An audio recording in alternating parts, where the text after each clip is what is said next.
Hi guys, good afternoon. So இதே serial review பார்த்துடலாம். அதுக்கு முன்னாடி நம்ம சேனலை சப்ஸ்கிரைப் பண்ண மறந்துடாதீங்க. லைக் பண்ணுங்கள், ஷேர் பண்ணுங்கள், கமெண்ட்ஸ் பண்ணுங்கள்.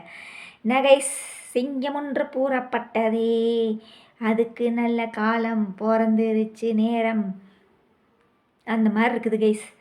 நம்ம கூமுட்டைக்கு வந்து இத்தனை நாள் மேடம் என்ன பண்ணாங்கன்னே தெரியல. இத்தனை நாள் என்ன ராசாத்தி பண்ண ராசாத்தி? எப்போ பார்த்தாலும் 5 வருஷம் நம்மளை புருஷன் மறந்துட்டு போயிட்டானே, நம்மளோட நினைவலைகளெல்லாம் அழிச்சிட்டு இப்படி போயிட்டானே, என் பிள்ளைகளெல்லாம் மறந்து இப்படி போயிட்டானே அப்படின்னு சொல்லிட்டு அதுலேயே 5 வருஷத்தை காலத்தை ஓட்டிட்ட. இப்போ வந்து ஆதியை காப்பாற்றுறாளாமா. ஐயோ, தாங்க முடியலப்பா, தாங்க முடியல எங்களால். எங்களுக்கெல்லாம் அப்படியே ஹார்ட் பீட்லாம் அப்படியே எகுறுது. அந்த மாதிரி இருக்குது நீ பண்ணுறது. நடிக்கிறாங்களாமா. இப்போ இங்கே ஓடுறா, அங்கே ஓடுறா, கோயிலுக்கு போகிறா. கோயிலில் வந்து ஆதி குரூப் ஆஃப் கம்பெனிஸ்ன்னு சொல்லி அந்த மேனேஜர் வந்து பூசை பண்ணுவானாமா. பூசை பண்ணோன்னே இது ஆதியோட கம்பெனியாச்சே, நீ இது யார் விற்க போகிறா அப்படின்னு சொல்லி கூமுட்டைக்கு ஒரே டவுட் ஆகி போச்சு. அவன் பாருங்க ஆதி, ஏன் கைஸ் எனக்கு இது ஒரு டவுட்டுங்க. 5 வருஷம் நினைவலைகளை அந்த 5 வருஷத்துல தான் யார் ஜனனியை பார்த்துருப்பான், பாரதியை பார்த்துருப்பான், தமிழை பார்த்துருப்பான். அந்த 5 வருஷத்துக்குள்ளே தான் எல்லாமே நடக்கும், கல்யாணம் எல்லாமே நடக்கும். சரியா? அதுக்கு அந்த ஜனனியோட நினைவலைகளை தானே இவன் அழிச்சான். அவங்க அம்மாவை மறந்தானா? அவங்க அப்பா ஆரம்பித்த கம்பெனியை எப்படி இவன் மறப்பான்? அவன் தவளை கொண்டு வந்து கம்பெனியை காமிக்கும்போது என்னமோ வேறு ஊரார் வீட்டு கம்பெனியை பார்க்குற மாதிரி அப்படி பார்க்குற அந்த கூமுட்டை. அதை விட ஏங்க பெத்த தகப்பனே மறந்துடுவாங்களா? அதுக்கு வேறு நம்ம சொல்லி காமிச்சிருவோமாமா. அதுக்கு நம்ம கூமுட்டை என்ன தெரியுமா சொல்லுது? அவர் 5 வருஷம் நினைவலைகளோட என்னோடைய நினைவலைகளை மட்டும்தான் அழிச்சாருன்னு நான் நினச்சேன். அதோடு சேர்ந்து அவரோட சில விஷயங்களையும் அவர் மறந்துட்டார். என்ன கேஸ் இதெல்லாம் லூசுத்தனமாக இருக்குது. அவன் தாய்மாவன் அந்த கண்ணாடி போட்டவன் ஃபேன் ஷர்ட் போட்டு ஒருத்தன் வருவான் தெரியுமா, வில்லன். அவனையெல்லாம் ஞாபகம் இருக்குது. அவன் மாமங்காரெல்லாம் ஞாபகம் இருக்குது. அவங்க அம்மாவை ஞாபகம் இருக்குது. இவங்க அப்பா ஆரம்பித்த கம்பெனி ஆகும் இல்லையா? அப்போ இவங்க அவங்க அப்பாவே மறந்துட்டானா? அப்படித்தானே தோணுது. கூறுகட்டத்தனமாக இருக்குது. எவன் நாடகம் எடுக்கிறானே தெரியல. என் மாமியார் எங்கள் அம்மாவும் என்ன இது கூறுகட்ட நாடகமாக இருக்குது அப்படிங்கிறாங்க. உண்மையிலே கூறுகட்டத்தனமான நாடகம் தான்.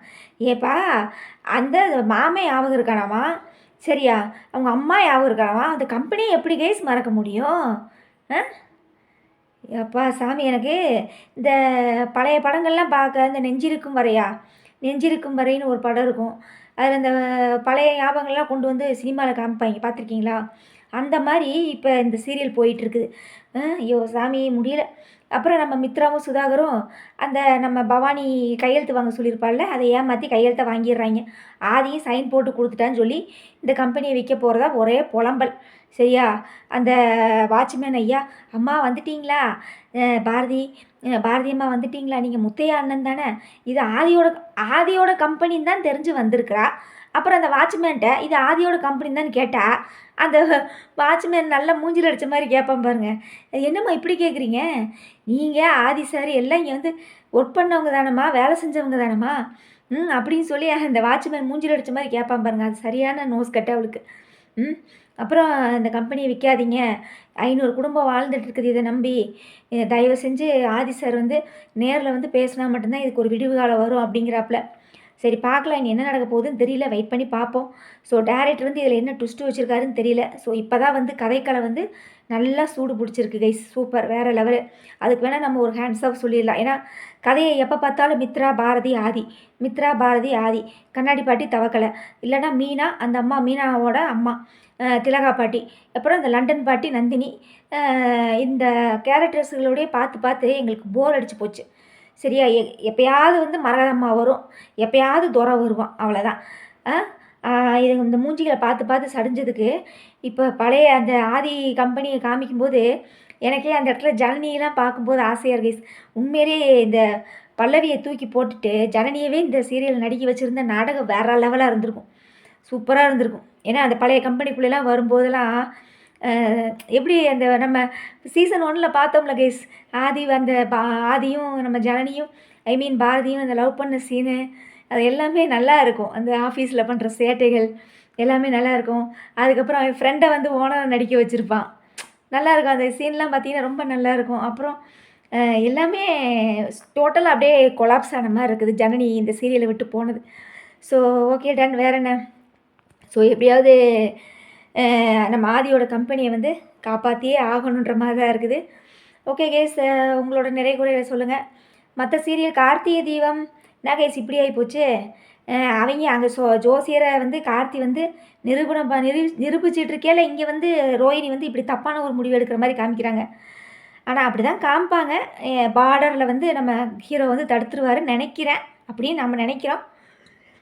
இல்ல ஏதாவது ட்விஸ்ட் வச்சிருக்கலாமோ என்னமோ தெரியல. ரோஹிணி கலைச்சிருவாளோ என்னமோ தெரியல. கார்த்திகை தீபம் இப்படி போயிட்டுருக்குது. அப்புறம் எல்லா சீரியலோட ப்ரோமோவும் போட்டாங்க. அதாவது இந்த வாரம் ஃபுல்லாக நடக்கிறது எல்லாத்தையுமே இந்த ப்ரிவ்யூ மாதிரி டோட்டலாக ப்ரிவ்யூ போடுவாங்க. அது எல்லாமே பார்த்தேன். திருமாங்கல்யம், அதுக்கப்புறம் வந்து அயலி, அதுக்கப்புறம் இன்னும் 2, 3 சீரியல்லாம் போட்டாங்க. ஏன்னா நம்ம தான் மற்ற சீரியல்லாம் நம்ம பார்க்குறதே இல்லைல்ல. அதனால நான் அதை கண்டுக்கலை. சரிங்களா? அப்புறம் நம்ம வீரால வந்து இது சொல்ல வேண்டிய ஒரு விஷயம். நம்ம விஜி வந்து மாட்டிக்கிட்டாலாட்டு இருக்குது. ஸோ ஓகே, ரொம்ப சந்தோஷம். வீரா சீரியல் இப்போ தான் கொஞ்சம் நல்லா இருக்க மாட்டிருக்குது. Okay done. வேறு என்ன? வாரிசு அது ஒரு ட்ராக்ல போயிட்டுருக்குது கைஸ். ஓகேவா? அதை அப்புறம் நம்ம அண்ணாமலை குடும்பத்தில் ஜனகாம்பாள் வந்து வெண்ணிலாவை காப்பாற்றுற மாதிரி கீழே போடுறாங்க. வெண்ணிலாவை காப்பாற்ற களமிறங்கும் ஜனகாம்பாள் அப்படின்னு சொல்லி போடுறாங்க. ஒருவேளை வாரிசு சீரியல்லேருந்து அண்ணாமலை குடும்பத்துக்கு வந்துட்டாங்களோ? ஐயையோ! ஜனகாம்பாள் வந்தால் அண்ணாமலைக்கு மவுசுலாம் போயிருமே. சரி ஓகே டன். எப்படியோ சரி. வேறு என்ன கைஸ்? கண்டிப்பாக உங்களோட நிறைய குறைகளை சொல்லுங்கள். மறக்காமல் நம்ம சேனலை சப்போர்ட் பண்ணிக்கிட்டே இருங்க. சரிங்களா? லைக் பண்ணுங்கள், ஷேர் பண்ணுங்கள், கமெண்ட்ஸ் பண்ணுங்கள். ஸோ மொத்தத்தில் இதயம் சீரியல் இப்போ தான் சூடு பிடிக்க ஆரம்பிச்சிருக்கு. சரியா? இதே ஸ்பீட்லேயே போங்கடா. இடையில ஸ்டக் ஆகி மறுபடியும் அரைச்சமாவையே அரைச்சிடாதீங்கடா. சரியா? எங்களால் பார்க்க முடியாது. சீக்கிரம் இந்த சீரியலுக்கு ஒரு எண்டு கார்டு போட்டிங்கன்னா ரொம்ப ரொம்ப சந்தோஷமாக இருக்கும். ஓகேங்களா? ஓகே கேஸ், வேறு என்ன? கண்டிப்பாக உங்களோட நிறைய குறைகளை சொல்லுங்கள். பாரதியும் வந்து பார்த்திங்கன்னா, ஐ மீன் நம்ம கூமுட்டையும் இதே ஒரு ஸ்பீடோடையே நடித்தாங்கன்னா பார்க்குறதுக்கு நல்லா இருக்கும். சரிங்களா? அப்புறம் எனக்கு அந்த இடத்துல ஒரு சின்ன ஒரு கண்ணில் ஒரு லைட்டாக ஒரு தண்ணி வந்துச்சு. அதாவது தவளை வந்து அவனோட கம்பெனியை காமிக்கிறான். அதை கூட ஞாபகத்தில் இல்லாமல் அவன் என்ன வாழ்கிறான்னு பாருங்களேன் இந்த ஆதி. ஐயோ சாமி, முடியல என்னால். சரி ஓகே கைஸ், வேறு என்ன? நாளைக்கு ரிவ்யூவில் பார்க்கலாம். Okay, by.